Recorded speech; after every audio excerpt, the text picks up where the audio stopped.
In 1821, in a tiny forgotten village in France with no electricity and no running water, a boy named Louis Vuitton was born into extreme poverty. His father was a miller and farmer. His mother made hats to help the family survive. There are no records that Louis ever went to school. He worked the fields from dawn to dusk just to eat. Then tragedy struck. At age 10, his mother died.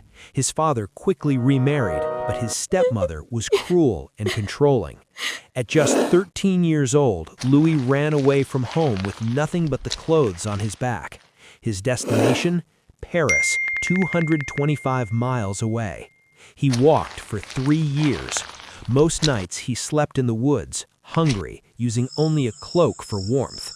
In villages along the way, he did odd jobs for scraps of food or a few coins. But those years weren't wasted. He learned to work with wood, fabric, metal, and stone from different craftsmen, skills that would one day change luxury forever.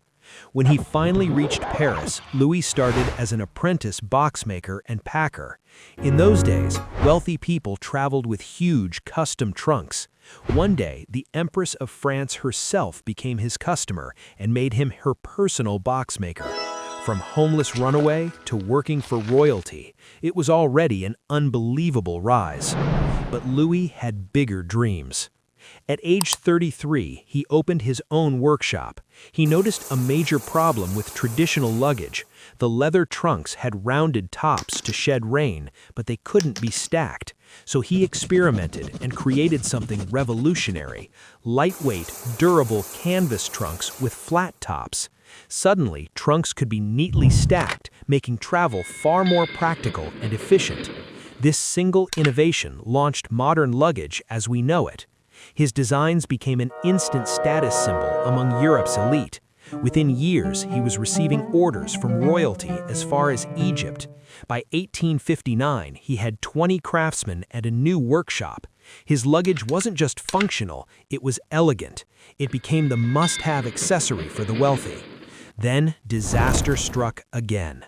In 1870, the Franco-Prussian War broke out. Louis, now 49, lost everything.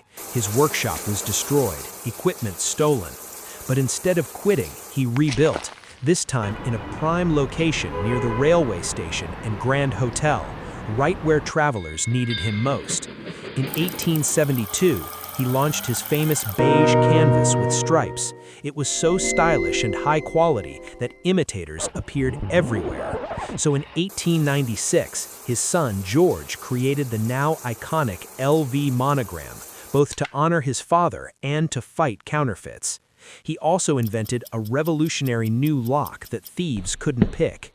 The brand kept growing through generations until the darkest chapter. During World War II, under Nazi occupation, Louis Vuitton made controversial choices. While other French houses were forced to close for refusing to cooperate, Louis Vuitton opened a luxury shop inside the Hôtel du Parc, the Nazis' headquarters in France. The company later tried to hide these records, claiming they were destroyed in a fire. This collaboration helped the brand survive the war, but it remains one of the most uncomfortable parts of its history. After the war, the brand continued under family control until the 1970s. Then came Henri Recamier, who took Louis Vuitton from a family business to a global powerhouse. Sales exploded, but in the 1980s, Recamier made one fatal mistake.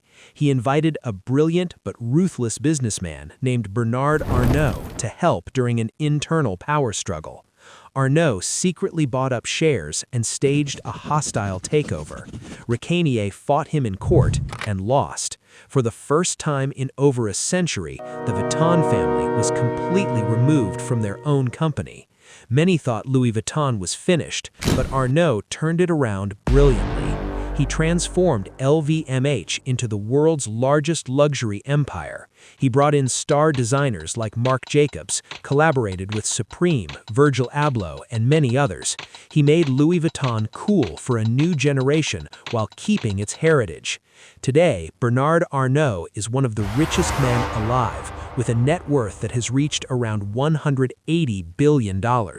He quietly controls over 70 of the world's most prestigious brands, and Louis Vuitton itself is valued at $39 billion, with more than 400 stores worldwide.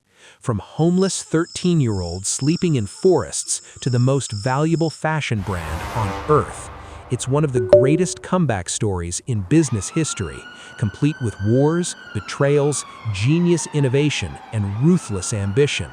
So, what do you think? Is Louis Vuitton worth the insane price tag, or is it all hype? Drop your thoughts below. And if you enjoyed this, check out the story of the orphan who built Rolex next.